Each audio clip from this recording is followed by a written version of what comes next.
molts llocs posa que és antiestrès perquè vol simular les bombolles del paper de bombolles. I es veu que també es fa servir per gent amb TDAH, per nens, per gent gran. No estic gaire informada, llavors no sé si és veritat o no, però això és el que jo he vist. I després també he vist que arrel d'aquest Pop-it es poden fer jocs. Jo pel que el faré servir serà per ensenyar-vos-el. Espero que faci una mica de so les bombolles quan les giri, faci. I també aprofitaré per fer una mica de mouth sounds, mouth sounds, mouth sounds. Així que comencem. Ara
es deu sentir.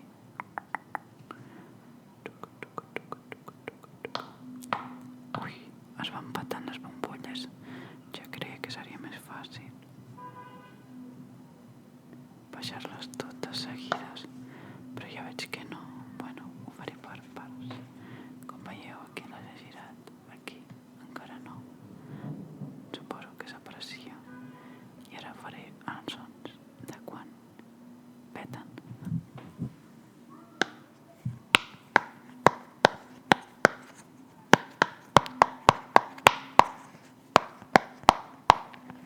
Uau! És molt satisfactori. Vaig a tornar a girar.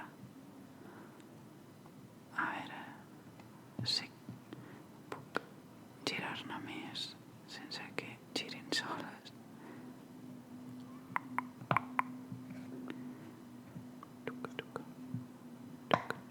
Vaig a intentar ajudar-me de la taula, que potser si que no ho estic tocant és més fàcil.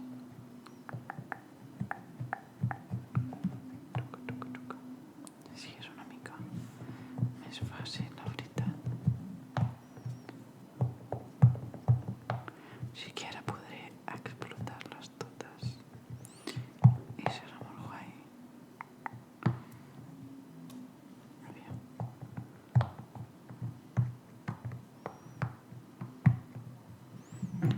Vale, doncs ja li he donat la volta sencera, com veieu. Així que ara ja puc tornar-los a tots a la seva forma original. Així que vaig a fer-ho.